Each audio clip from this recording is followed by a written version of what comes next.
आज के इस वीडियो में बात करेंगे छत्रपति संभाजी महाराज के मृत्यु के बाद महाराष्ट्र को मुगलों से बचाने वाले महान योद्धा सरसेनापति संताजी घोरपड़े के बारे में। सरसेनापति संताजी घोरपड़े का जन्म 1660 में हुआ था। इनके पिता मालोजी घोरपड़े मराठा साम्राज्य के छठे सरसेनापति थे, जिन्होंने संगमेश्वर में मुगल सेना से लड़ते हुए अपने प्राण न्योछावर किए थे। संताजी घोरपड़े ने अपना सैन्य अभियान महान योद्धा सरसेनापति हम्बीरराव मोहिते के संरक्षण में शुरू किया था। छत्रपति संभाजी महाराज के शासनकाल में संताजी ने मुगलों के विरुद्ध कई सारे सैन्य अभियानों में प्रमुख भूमिका निभाई। छत्रपति राजाराम महाराज के शासनकाल में संताजी घोरपड़े मराठा सेना के सरसेनापति बने। मुगलों ने जब रायगढ़ को कब्जे में लिया, तब राजाराम को रायगढ़ छोड़ दक्षिण भारत में झिंझी जाना पड़ा और फिर उन्होंने बाकी जीवन वहीं से शासन किया। लेकिन इस दौरान महाराष्ट्र की जिम्मेदारी संताजी घोरपड़े और धनाजी जाधव के कंधों पर थी।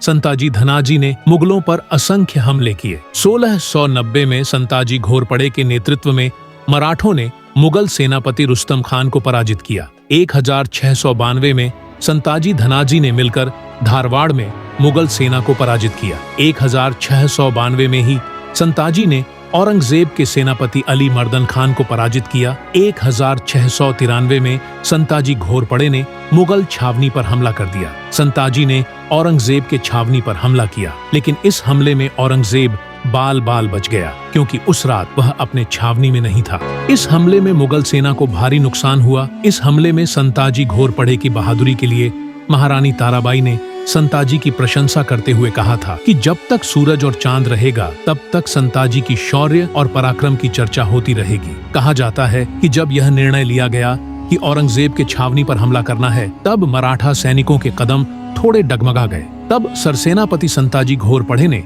अपने सैनिकों के हौसले बुलंद करते हुए कहा कि हम शिवाजी महाराज के मावले हैं, हम दुश्मन से नहीं, दुश्मन हमसे डरना चाहिए। हम वह योद्धा है जिसने शाहिस्ता खान के छावनी पर हमला किया था। ठीक उसी तरह आज हम औरंगजेब के छावनी में घुसकर उसको मारेंगे। कहा जाता है कि इस हमले के बाद औरंगजेब को अपनी छावनी में अकेले सोने में डर लगता था। 1693 में मुगल सेनापति जुल्फिकार खान ने झिंझी पर हमला किया, लेकिन संताजी और धनाजी ने उसे पराजित कर उसे गिरफ्तार कर लिया। लेकिन बाद में जुल्फिकार खान को राजाराम छत्रपति ने छोड़ दिया। इस बात से संताजी घोरपड़े राजाराम महाराज से नाराज हुए और राजाराम महाराज से उनका बहस हुआ। बहस इतना बढ़ गया कि वे बिना छत्रपति के इजाजत लिए वहां से चले गए। मराठा छत्रपति के प्रति दिखाए गए अनादर के लिए छत्रपति राजाराम ने संताजी घोरपड़े को सरसेनापति पद से हटा दिया और धनाजी जाधव को नया सरसेनापति बनाया। पद से हटाए जाने के बाद भी संताजी ने मुगलों के खिलाफ हमला जारी रखा।